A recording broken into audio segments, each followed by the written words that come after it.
మీ తాకట్టు బంగారాన్ని విడిపించిన 30 నిమిషాల్లో క్యాష్ ఇవ్వబడును. కొమ్మూరి గోల్డ్. 3 సార్లు ఎమ్మెల్యేగా ఎన్నికైన దేవిరెడ్డి సుధీర్ రెడ్డి గారి హోమ్ టూర్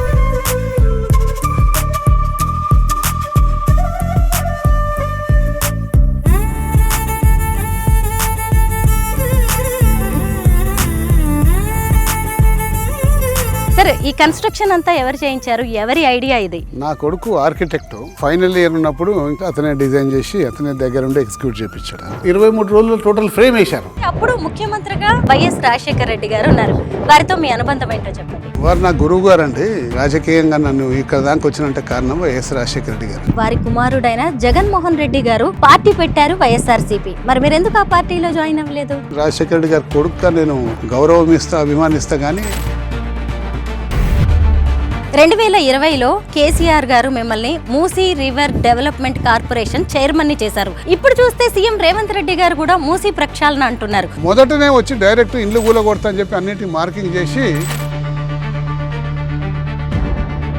రాబోయే తరాలకు మూసీ నది కంపల్సరీ కావాల్సిందే, చేయాల్సిందే. కానీ చేసే పద్ధతి రాగానే మేము అంటా ఉన్నాం. రేవంత్ రెడ్డి మంత్రివర్గం అంతా కూడా ఏంటంటే ఒకటే 1 పాయింట్ ఫార్ములా ఉన్నారు. రేపు 2 సంవత్సరాలు పోతే మళ్ళీ మేము దాదాపు 10 సంవత్సరాలు అధికారంగా దూరం కావాల్సి వస్తుంది. అంటే మీరు వస్తారా అధికారంలోకి? చెప్తే అహంకారంగా ఉంటుంది. మూసాపేట్ ఫ్లైఓవర్, హైటెక్ సిటీ ఫ్లైఓవర్, అడిక్మేట్ ఫ్లైఓవర్, ఇవన్నీ ఫ్లైఓవర్లు నేను చేసినాయండి. ఇప్పుడు కనిపిస్తున్న ఔటర్ రింగ్ రోడ్ అంతా నేను వేసాయండి. 2014లో మీరు ఆర్ కృష్ణయ్య గారి మీద ఓడిపోయారు. ఆ ఓటమి మీకు నేర్పిన పాఠాలేంటి? అందరికీ నమస్కారం, నేను స్వరూపపట్లపల్లి. Welcome to Suman TV.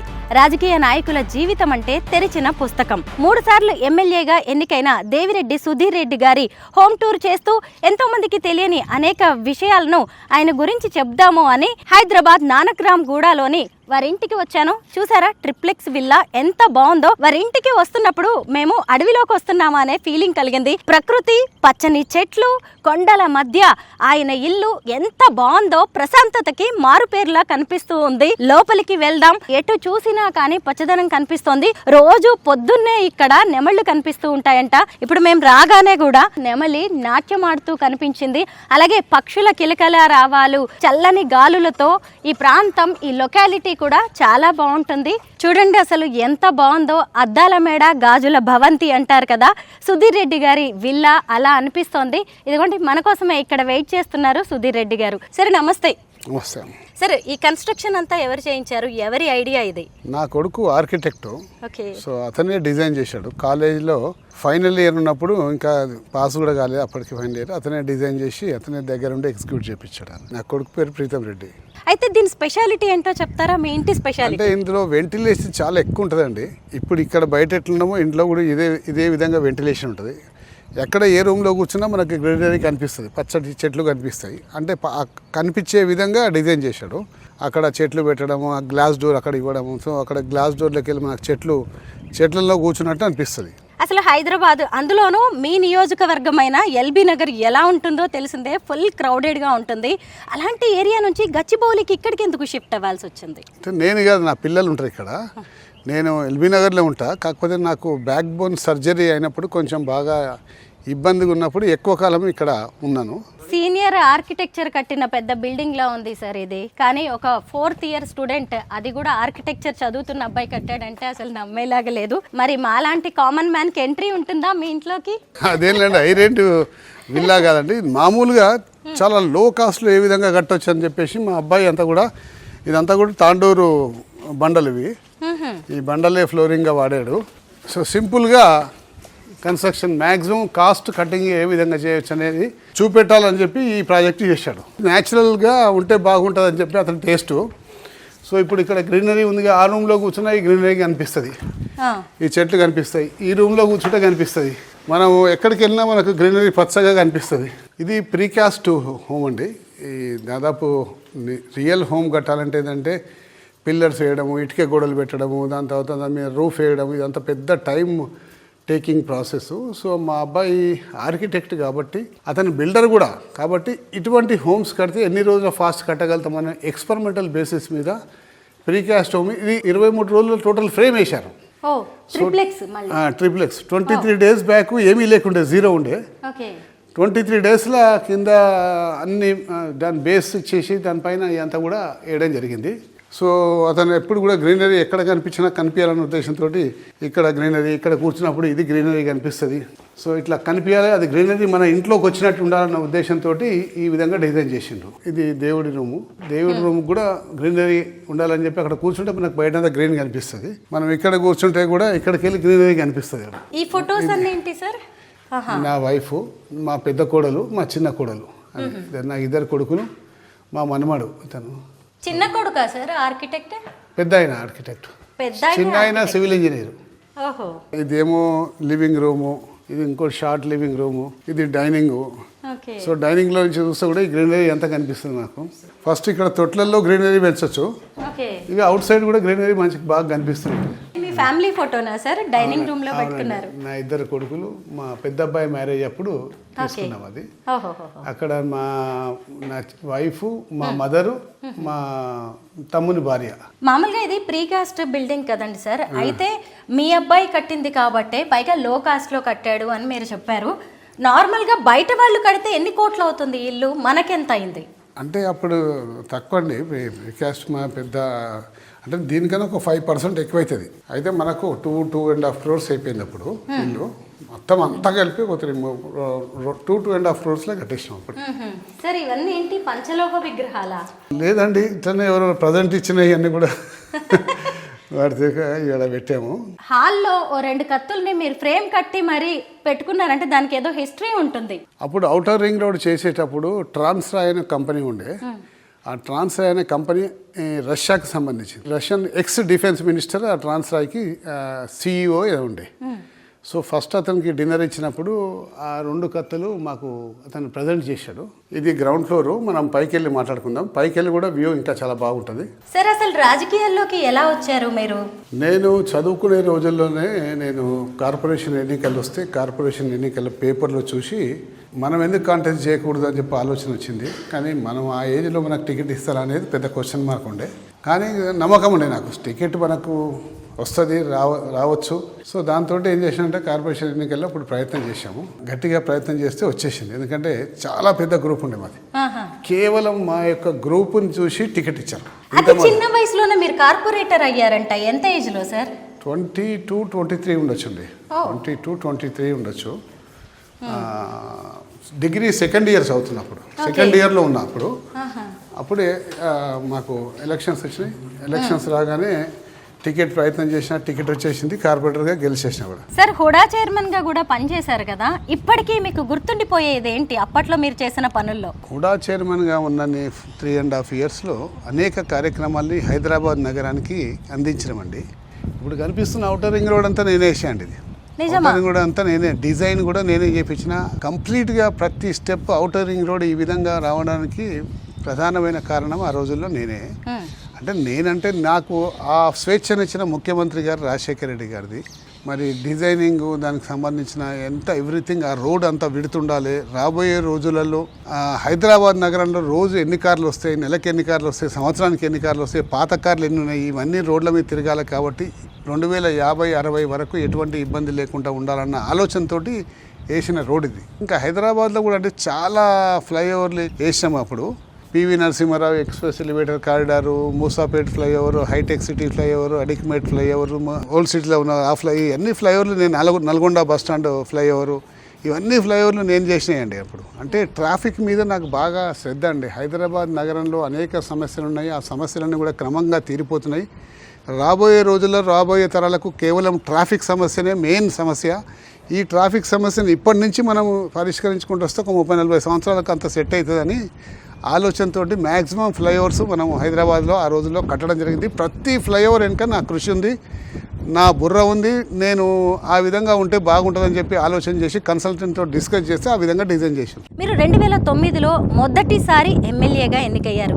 LB Nagar నుంచే కదా మీరు 3 సార్లు కూడా ఎమ్మెల్యే అయింది. అయితే అప్పుడు ముఖ్యమంత్రిగా వైఎస్ రాజశేఖర రెడ్డి గారు ఉన్నారు. వారితో మీ అనుబంధం ఏంటో చెప్పండి.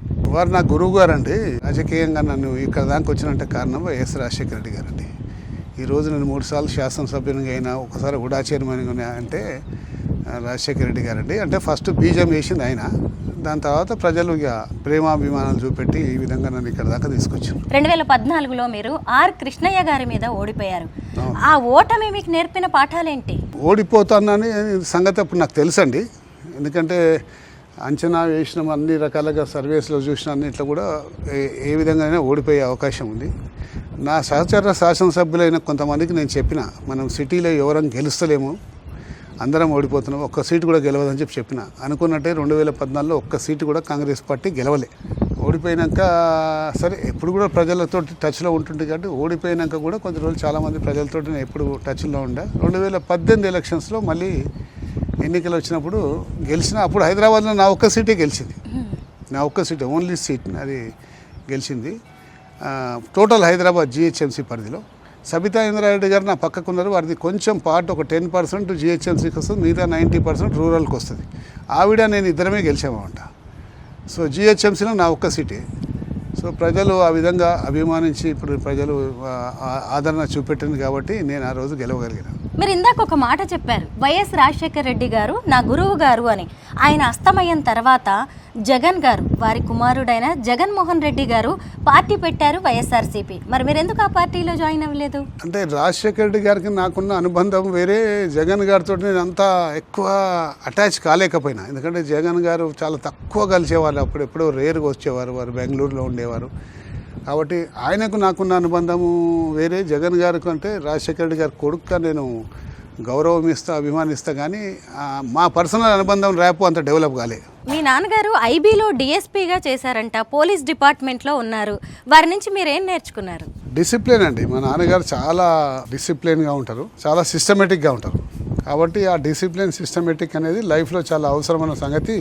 అప్పట్లో మా నాన్నగారు చెప్తుంటే చిరాకు అనిపించేది, ఊకే అదే విషయం చెప్తుంది. ఇప్పుడు మాకు అనిపిస్తుంది మా నాన్నగారు ఆ రోజు డిసిప్లిన్ నేర్పించాడు కాబట్టి ఆ డిసిప్లిన్ చాలా ఎంతైనా జీవితంలో అవసరమైన సంగతి ఇప్పుడు అర్థమవుతుంది. అయితే 2018 ఎన్నికల్లో మీరు కాంగ్రెస్ అభ్యర్థిగా గెలిచారు. ఆ తర్వాత బీఆర్ఎస్లోకి ఎందుకు వెళ్లాల్సి వచ్చింది సార్? అంటే కాంగ్రెస్ అభ్యర్థిగా గెలిచిన మాట వాస్తవమే, కానీ కాంగ్రెస్ అభ్యర్థిగా నేను టికెట్ సంపాదించుకోనికి 35 సంవత్సరాలు ఆ పార్టీలో కష్టపడి పనిచేస్తే నాకు టికెట్ ఉరికి రాలేదండి. ఫస్ట్ కాంగ్రెస్ వాళ్ళు వదిలేసి నన్ను రాజకీయంగా సమాధి చేద్దామని ప్రయత్నం చేసి వదిలేసి టీడీపీకి అనౌన్స్ చేసేశారు. చంద్రబాబు నాయుడు గారు అనౌన్స్ చేశారు. అనౌన్స్ చేస్తే చంద్రబాబు నాయుడు గారు అఫీషియల్గా క్యాండిడేట్ని అనౌన్స్ చేశారు. అనౌన్స్ చేస్తే మళ్ళీ చంద్రబాబు నాయుడు దగ్గరికి వెళ్ళి మేము రిక్వెస్ట్ చేసుకున్నాం. రిక్వెస్ట్ చేసి మీ అభ్యర్థి ఓడిపోతాడు, అది ఉట్టిగా టీఆర్ఎస్కి వెళ్ళిపోతుంది సీటు, దయచేసి సీటు మార్చండి అంటే ఆయన కనుక్కున్నాడు, అంతా తెలుసుకొని నిజంగా కూడా ఎవరికైతే బాగుంటుందని చెప్పి కనుక్కొని ఇది అభ్యర్థి ఓడిపోతాడని చెప్పి మళ్ళీ నాకు ఆ అభ్యర్థిని పెట్టిన అభ్యర్థిని వేరే నియోజకవర్గానికి ట్రాన్స్ఫర్ చేసి మళ్ళీ నాకు ఇచ్చారు టికెట్. అంటే ట్రాన్స్ఫర్ చేయడం వల్ల నాకు టికెట్ దొరికింది. అంటే కాంగ్రెస్ వాళ్ళకి నాకు టికెట్ ఇవ్వాల్సిన పరిస్థితి ఏర్పడ్డది. ఓకే, ఈ మామూలుగా ఇవ్వలేదు. ఇక 2020లో కేసీఆర్ గారు మిమ్మల్ని మూసీ రివర్ డెవలప్మెంట్ కార్పొరేషన్ చైర్మన్ని చేశారు. ఇప్పుడు చూస్తే సీఎం రేవంత్ రెడ్డి గారు కూడా మూసీ ప్రక్షాళన అంటున్నారు. మూసీకి సంబంధించి మీకు చాలా నాలెడ్జ్ ఉంది. ఇప్పుడు జరుగుతున్నవన్నీ చూస్తున్నప్పుడు మీకు ఏమనిపిస్తుంది? ఎప్పుడైనా మీ ఐడియాస్ షేర్ చేయాలనిపిస్తుందా ప్రభుత్వానికి? షేర్ చేస్తే వినేవాళ్ళు ఎవరు ఉన్నారండి? అసెంబ్లీ సాక్షిగా అప్పుడప్పుడు చెప్పాల్సింది, కానీ అసెంబ్లీలో కూడా చెప్పాలంటే ఆ సబ్జెక్టుకు మొత్తం చెప్పాలంటే ఒక గంట సేపు అవుతుంది. అంత టైం ఇవ్వరు. ఏదో వచ్చిన టైంలో ఒక నిమిషం 6 నిమిషంలో చేస్తాం. ఆ కేసీఆర్ గారి టైంలో మూసీ ప్రక్షాళన చేద్దామని చెప్పి చైర్మన్గా నన్నే నియమించినప్పుడు అనేక రకాలుగా హోంవర్కులు చేసి ఎక్సర్సైజ్ చేసేసి మూసీ నదికి రివర్ బౌండరీ బఫర్ జోన్ అంతా కూడా నిర్ణయించింది మేమే, హద్దులు నిర్ణయించింది మేమే. దాని తర్వాత మూసీ నదిలో 3 స్టేజెస్ ఉంటాయి. మొదటి స్టేజ్లో మూసీకి వచ్చే మురుగునీరు, డ్రైనేజ్ వాటర్ అంతా కూడా దాన్ని ఎస్టీపీలు పెట్టి శుద్ధి చేసి స్వచ్ఛమైన నీటిని మూసీ నదిలోకి వదలాలి. అది మొదటి స్టేజ్. రెండవ స్టేజ్ మూసీలో పేరుకుపోయిన ఒండ్రు మట్టి, అంటే గత 50-60 సంవత్సరాలుగా ఇండస్ట్రియల్ సెడిమెంట్స్ అనుకోండి, మన డ్రైనేజ్ అనుకోండి, అనేక రకాలుగా ఒండ్రు మట్టి చేరిపోయింది. కాబట్టి ఆ ఒండ్రు మట్టిని అంతా కూడా తీసేసి సైడ్కి వేసేసి ఒక ప్రవాహాన్ని క్రమబద్ధీకరణ చేసేస్తే ఎప్పుడు నిరంతరం పారుతూ ఉంటుంది. లేదంటే అక్కడక్కడ స్ప్రెడ్ అయిపోయి పారుకుంటూ అక్కడక్కడ గుంతలలో అయిపోయి ఈ దోమల డెవలప్మెంట్, మస్కిటో మీన్స్ ఎక్కువైపోతే లార్వా బాగా గ్రో అవుతుంది. కాబట్టి ఆ ప్రవాహాన్ని క్రమబద్ధీకరిస్తే సాఫీగా నీళ్ళిపోతాయి. ప్రవహించే వాటర్లో దోమలు డెవలప్ కావు. సో తద్వారా దోమల్ని కూడా అరికట్టే అవకాశం ఉంటుంది. నిరంతరం ప్రవాహం కొనసాగుతుంటుంది. 3వ స్టేజ్లో రోడ్డు ఆలోచన, అంటే ఈస్ట్ నుంచి వెస్ట్ కారిడార్, అంటే నాగోల్ నుంచి దాదాపు మళ్ళీ దాని తర్వాత గౌరెల్లికి ఎక్స్టెండ్ చేసాం. గౌరెల్లి నుంచి గండిపేట వరకు ఈస్ట్ వెస్ట్ కారిడార్ అని చెప్పేసి రోడ్లు అటువైపు ఒక 120 ఫీట్ రోడ్డు, ఇటువైపు ఒక 120 ఫీట్ రోడ్డు వేద్దామని చెప్పేసి డిసైడ్ చేసినాం. అది ఎందుకంటే దానివల్ల హైదరాబాద్ ట్రాఫిక్ డీకంజెషన్ అవుతుంది. ఈ ట్రాఫిక్ డీకంజెషన్ అవుతుంది కాబట్టి మూసీ నది ప్రక్షాళన అయిపోతుంది, దోమలు అరికట్టిన వాళ్ళం అయిపోతాం, హైదరాబాద్ ట్రాఫిక్ డీకంజెషన్ అవుతుంది. ఈ 3 అంశాలు మూసీలో ఇమిడి ఉన్నాయి. అయితే రేవంత్ రెడ్డి గారికి పరిపాలనా అనుభవం లేకపోవడం వల్ల మొదటనే వచ్చి డైరెక్ట్ ఇండ్లు కూలగొడతా అని చెప్పి అన్నింటినీ మార్కింగ్ చేసి చేయడం వల్ల గందరగోళం నెలకొంటుంది. మూసీ నది ఎప్పుడు కూడా బీఆర్ఎస్ పార్టీ వ్యతిరేకంగా కానీ మేము వారికి వ్యతిరేకంగా కానీ చేయలేదండి. రాబోయే తరాలకు మూసీ నది కంపల్సరీ కావాల్సిందే, చేయాల్సిందే. కానీ చేసే పద్ధతి రాగానే మేము అంటా ఉన్నాం. ఎప్పుడైనా అనిపిస్తూ ఉంటుందా 3 సార్లు ఎమ్మెల్యేనైనా ఒక్కసారి కూడా మంత్రిని కాలేకపోయాను అని? మనం ఏదో అనుకుంటాం కానీ మనకు అది పొందాలంటే అది మనకు రాసి పెట్టి ఉండాలి. సరే, అది ఎప్పుడు ఎట్లా ఉంటుందో చెప్పలేము. కాబట్టి దాని గురించి నేను పెద్ద ఏమో ఆలోచించనండి. నా నియోజకవర్గ ప్రజలకు మంచి సౌకర్యాలు ఏ విధంగా కల్పించాలనే నిరంతర ఆలోచన తప్ప నాకు వేరే ఆలోచన ఉండదు. వచ్చేటప్పుడు వస్తుంది, రాకున్నా బాధపడేది లేదు. తెలంగాణ జాతిపిత కేసీఆర్ గారికి ఊహించని దెబ్బ తగిలింది. 3వ సీఎంగా మీరు మాకొద్దు అన్నట్టుగా ప్రజలు తిరస్కరించారు. ఇప్పుడు చూస్తే అసలు పరిస్థితులన్నీ మారిపోయాయి. వారి కూతురైన కవిత గారే వేరుకుంపటి పెట్టేసుకున్నారు. పార్టీలో కూడా పెద్దగా అంతగా యూనిటీ ఉన్నట్టు కనిపించట్లేదు. పెద్ద ఆయన కూడా అప్పుడు సీఎంగా ఉన్నప్పుడు ఫామ్ హౌసే, మళ్ళీ ఇప్పుడు కూడా ఫామ్ హౌస్కే పరిమితం అవుతూ ఉన్నారు. నెక్స్ట్ ఎలక్షన్స్కి అసలు మీ బీఆర్ఎస్ పార్టీ ఎలా సిద్ధమవుతోంది? బీఆర్ఎస్ పార్టీ పటిష్టంగా ఉందండి. కేసీఆర్ గారి నాయకత్వంలో మేము అందరం కూడా పనిచేస్తున్నాము. కవిత గారు వేరే కుంపటి పెట్టుకున్నా కానీ మనకేం పెద్ద తేడా ఏం ఇబ్బంది ఏం లేదు. ఎందుకంటే భేదాభిప్రాయాలు ఉంటాయి కాబట్టి ఆ భేదాభిప్రాయం మేరకు ఆమె వేరే కుంపటి పెట్టుకుంది. అయినా కానీ బీఆర్ఎస్ పార్టీ చాలా పటిష్టంగా ఉందండి. ఈ రోజు కూడా స్ట్రాంగ్గా ఉంది. స్ట్రాంగ్ ప్రతిపక్ష పార్టీ పాత్ర పోషిస్తుంది. పాలక వర్గం గతంలో ఏదైతే ఇచ్చిన దొంగ హామీలను అన్నింటినీ ఎండగడతా ఉంది. ప్రజల్ని ఎందుకు మోసం చేస్తుందని చెప్పేసి నిలదీస్తూ ఉన్నారు. ఆ నిలదీస్తూ ఉంటే ఏంటంటే మాకు సీఎం రేవంత్ రెడ్డి గారికి కోపం వస్తూ ఉంది. ఎందుకంటే ఆయన కోపం ఫ్రస్ట్రేషన్లో ఏదేదో మాట్లాడుతుండే. ఎంత మాట్లాడుతుండే, ఎంత నీచమైన పదజాలం వాడుతుందంటే వాళ్ళని కోసి అలా రక్తాలు వెదజల్లాలని చెప్పేసి అనే స్థాయికి కూడా వచ్చేసిండు. అంటే వీళ్ళకందరికీ ఏముంటుందంటే పెద్దవాళ్ళకందరికీ ఒకసారి అధికారంలోకి రాగానే నా వల్లనే వచ్చింది, నేనే తీసుకొచ్చిన, ఇక నా అంత పెద్ద మనోగాడు లేడని ఒక అహంకారం ఉంటుంది. ఎప్పుడైతే అధికార పీఠం ఎక్కినప్పుడు ముఖ్యమంత్రి అయినప్పుడు ఆయన భాషా విధానం మార్చుకోవాలి. కానీ మార్చుకోరు. ఎందుకు మార్చుకోరు అంటే నేను ఇదే భాషతో అధికారంలోకి వచ్చిన కదా కాబట్టి ఇది నేను మార్చుకుంటే ఎందుకు మార్చుకుంటా అని చెప్పేసి అని ఇంకెక్కువ మాట్లాడుతుంటారు. కానీ ప్రతిపక్షంలో ఉన్నప్పుడు పాత్ర ఒక రకమైన పాత్ర ఉంటుంది, అధికార పీఠం ఎక్కినాక ఇంకో రకమైన పాత్ర ఉంటుంది. ఆ పాత్రల్ని సరిగా అర్థం చేసుకుంటే సాఫీగా అయిపోతుంది అంతా కూడా. సార్, లాస్ట్ ఇయర్ మీ మీద SC/ST అట్రాసిటీ కేసు నమోదైంది. ముఖ్యంగా సుజాత బానోత్ అని హస్తినాపురం కార్పొరేటర్, ఆమె విషయంలో మీరు హనీమూన్ అనే పదాలని వాడాల్సి వచ్చింది. కామెంట్ చేశారు. మీరు ఇంత పెద్దలు, చాలా స్మూత్గా, చాలా సాఫ్ట్గా ఉండే మనిషి, ఎందుకు అలా కామెంట్ చేయాల్సి వచ్చింది? ఆమె పేరు తీసి కామెంట్ చేయలేండి. రాజకీయంగా దాన్ని వాడుకున్నారు. నా మీద ఏ అలిగేషన్స్ లేవు. ఏదో ఒక అలిగేషన్ పెట్టాలి. ఎప్పటికైనా ఒక చెత్త అలిగేషన్స్ అప్పుడప్పుడు పెడతా ఉంటారు. అది కబ్జా చేసింది, ఇది కబ్జా చేసింది. ప్రభుత్వం మీదే ఉంది. ప్రభుత్వం 3 సంవత్సరాలు అయితే మీ ప్రభుత్వం ఏది కబ్జా చేసిందో నిజాన్ని నిగ్గు తేల్చండి, తెలిసిపోతుంది. అంటే వేగ్గా బట్ట కాల్చి మీదేయడము, అది కూడా ఆ విధంగానే చేసే ప్రయత్నం చేసిండ్రు. ఇప్పుడు ప్రస్తుతానికి మా మహిళా ఉమెన్ కమిషన్లో ఉంది కాబట్టి దాని గురించి ఎక్కువ చెప్పలేను నేను. మీకు ఎప్పుడైనా అనిపిస్తుందా నేను పార్టీ మారి రాంగ్ డెసిషన్ తీసుకున్నాను అని? అట్లేం లేదండి. నేను డెసిషన్ తీసుకున్నది కరెక్టే అనిపిస్తుంది నాకు 100%. ఎందుకంటే ఆ పార్టీలో నేనిక ఇమడలేను. ఎందుకంటే 30 సంవత్సరాల చెమట రక్తం అంతా కూడా, నా యవ్వనం అంతా కూడా అందులో పెట్టి అనేక యాజిటేషన్స్లో అనేక రకాలుగా పార్టీకి నేను ఉపయోగపడ్డాను.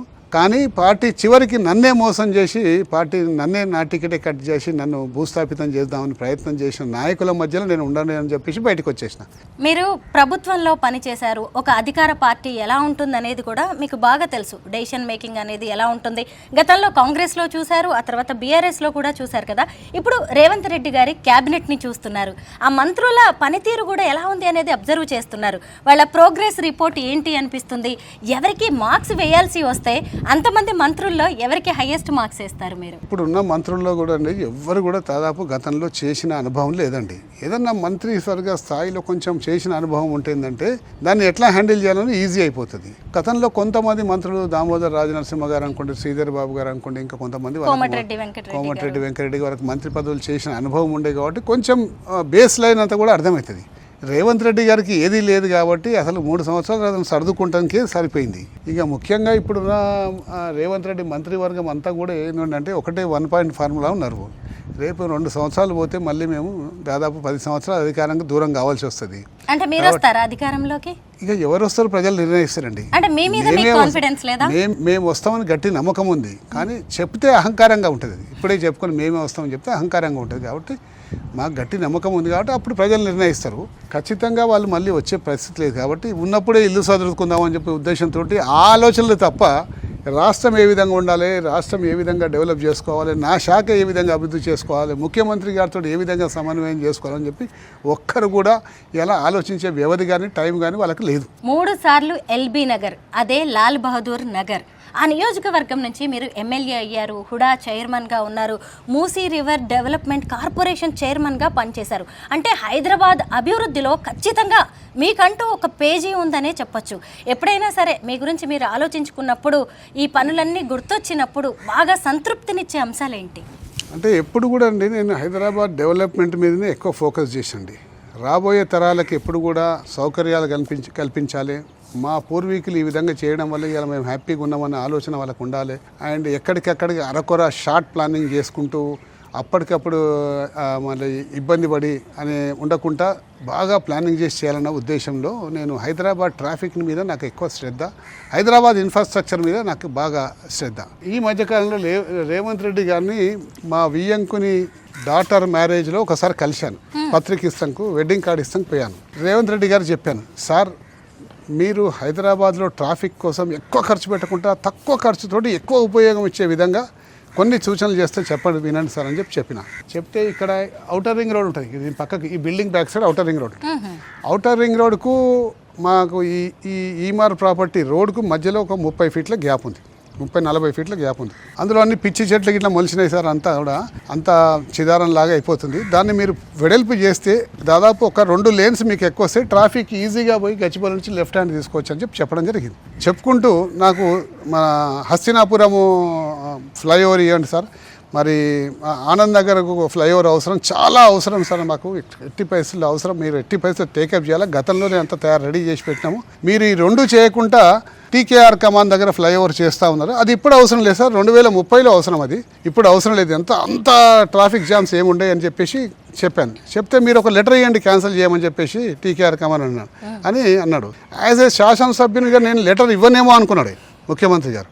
నెక్స్ట్ డే అసెంబ్లీలో కలిసి లెటర్ ఇచ్చా, అది వద్దు, అది 2030 నాడు చేయండి, కాకపోతే ఇంకా 4 సంవత్సరాల టైం ఉంది, 4 సంవత్సరాల నాడు కనుక ట్రాఫిక్ ఇంప్రూవ్ అయితే అప్పుడు చేసుకుంటారు, ఈ 2 చేయమని చెప్పేసి అంటే ఇమీడియట్ కమిషనర్కి ఫోన్ చేసి చెప్పాడు, ఈ హస్తినాపురం ఫ్లైఓవర్ కానీ ఆనంద్ నగర్ ఫ్లైఓవర్ కానీ ఇమీడియట్ టేకప్ చేయండి అని చెప్పాడు. కమిషనర్ గారు కూడా నాకు ఫోన్ చేసి ఇట్లా సీఎం గారి నుంచి కూడా కాల్ వచ్చింది, ఈ 2 కూడా తీసుకుంటాం, టీకేఆర్ కమాండ్ కూడా తీసుకుంటాం, ఆల్రెడీ స్టార్ట్ అవుతుంది కాబట్టి ఇప్పుడు క్యాన్సిల్ చేయడం ఎందుకులే అంటే సర్లే మీ ఇష్టమని నేను చెప్పాను.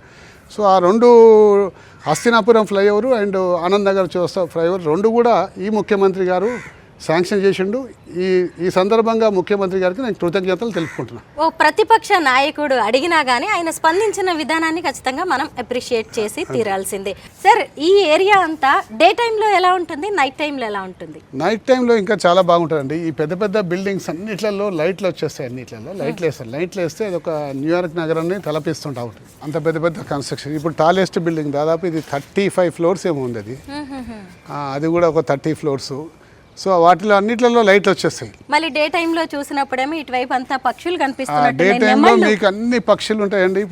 ఇప్పుడు గుడ్ల గూబల కాంచెల్లి మీకు కంజులు, నెమళ్ళు అయితే పురివిప్పి నాట్యం చేస్తుంటాయి ఈ సీజన్లో, వర్షాకాలం సీజన్లో.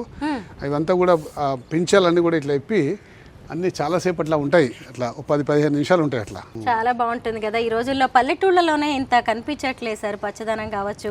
అంటే మీరు ఫారెస్ట్లో, అడవిలో అన్నలా ఉంటున్నారు కాబట్టి వీటన్నిటిని కూడా ఎంజాయ్ చేస్తున్నారు మొత్తానికి. అయితే ఎలక్షన్స్ నామినేషన్స్ అఫిడవిట్లో మీరు ఒకటి మెన్షన్ చేశారు ఆస్తులకి సంబంధించి. మీకేమో 6 కోట్ల ఆస్తులు ఉన్నాయి, మీ మిస్సెస్ కమలారెడ్డి గారికి ఏమో 15 కోట్ల ఆస్తులు ఉన్నట్టుగా. 6 కోట్ల ఆస్తులు 15 కోట్ల ఆస్తులు అనేది విషయం కూడా అంటే ఇప్పుడు వాళ్ళ పేరెంట్స్ ఇచ్చిన ఆస్తులు ఉన్నాయి కండి వాళ్ళకు, సో అట్లా ఉండొచ్చు అంతేగాని శ్రీవారి ఇచ్చిన ఏం లేవా సార్? మేమంతా కూడా ఇచ్చుడే ఉండదండి, తీసుకుంటే ఉంటుంది అంత మాకు. తీసుకోవడమే ఉంటుందంట. తీసుకోవడే ఉంటుంది, ఇచ్చుడే ఉండదు మాకు.